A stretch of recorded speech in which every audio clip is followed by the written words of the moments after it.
January 23rd, y'all. January 23rd is shaping up to be the start of something truly historic. Minnesotans are gearing up for a mass uprising against the tyranny of ICE and the Trump regime, and it starts on January 23rd. With an ever-increasing crackdown in Minnesota and following Renee Good's murder on January 7th by out-of-control ICE agent Jonathan Ross, unions in Minneapolis and in greater Minnesota decided that it was time. They had to start making moves.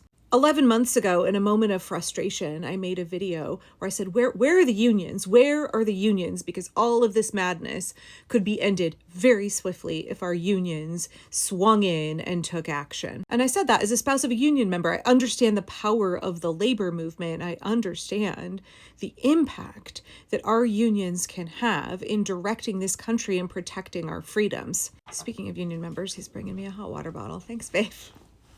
He's a keeper, y'all. Okay, so we know that unions are crucial, have been crucial in our history when it comes to securing the rights of working class people. And it's because Republicans are afraid of that collective power of working class people that they have spent decades working so hard not only to erode the power of unions in this country, but also to infiltrate the unions. But I think we're at this moment where there is this rekindling of the power of the labor movement, understanding solidarity for working class people and how much we can accomplish when we organize together. Last year, my Indivisible chapter partnered with the labor unions for the May Day rallies here in Portland. In the fall, the SEIU partnered with my Indivisible chapter, and we put together a safety team for the No Kings Day 2 protest here. And those were great first coalition building steps. Those were great first actions. We got to level up significantly because nonviolent protest has to be highly disruptive of the system in order to accomplish change. So loads of different unions, human rights groups, and grassroots organizations have come together to call for a January 23rd strike all across Minnesota. So now we're evolving to the phase where we're looking at labor stoppages. We're thinking about how to be far more disruptive of the system. All these unions, human rights groups, and other grassroots organizations, churches, etc., have all come together with ICE out of Minnesota. And this is what they're asking Minnesotans to do on January 23rd. That's a Friday. We are not going to shop. We are not going to go to work. We are not going to go to school on Friday, January 23rd. For some people, they can call that a strike. But for many of us, this is our right of refusal until something changes. President of the Minneapolis Regional AFL-CIO said it's time for every single Minnesotan who loves this state and the notion of truth and freedom to raise their voices and deepen their solidarity with our neighbors and co-workers living under federal occupation. So this is shaping up to be the largest general strike, largest labor stoppage we've had in about 80 years in this country. ICE out of Minnesota is making 4 demands. Any successful boycott or labor strike has to include clear demands. Number 1, ICE must leave Minnesota now. Number 2, the officer who killed Renee Good must be held legally accountable. I know Christine Ohm doesn't want anybody to say it, but his name is Jonathan Ross, and he shot Renee Good to death in cold blood in the street.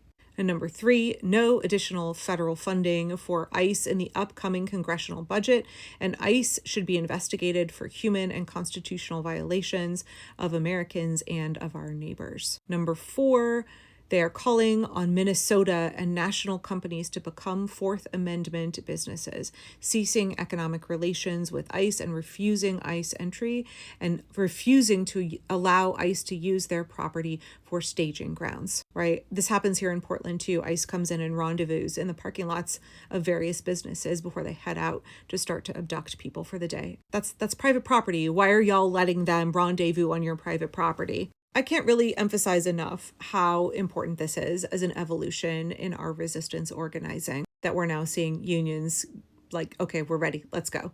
Partnering with grassroots groups, human rights groups, churches, schools, and everybody is coming together to say we are unified around this cause. This is just the beginning. This is just the beginning of leveling up, and it's a really, really crucial first step. So what can we do if we're not in Minnesota? What can we do to help support the folks there? Number 1, Minnesotans who are defending their neighbors, who are defending their own rights, they need our financial support. A good place to start is Stand with Minnesota, helping protesters, helping immigrants. If you're involved with a national organization, find out what the local chapters are of your organization in Minneapolis, in St. Paul, around Minnesota, and figure out how you can funnel support to those groups.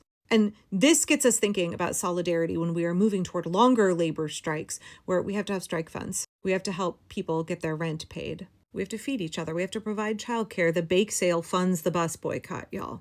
Right now, if we are sitting outside Minnesota, we can think about how we can support folks in their action on the 23rd there. And that helps us start to think about how we could do the same thing where we are, because this is going to spread. And I want to talk about more of that in just a second. So number one, we can financially support immigrants' rights groups, boots on the ground, grassroots organizers in Minnesota. One of the strike demands is no additional federal funding for ICE. So what we can do outside of Minnesota, we can be on the horn calling our members of Congress every single day, especially Democratic senators.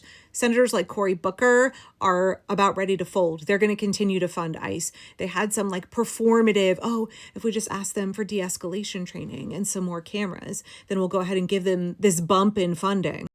No. The demand is we will not fund ICE while they are inflicting an out-of-control illegal reign of terror across American cities, and in particular in Minnesota.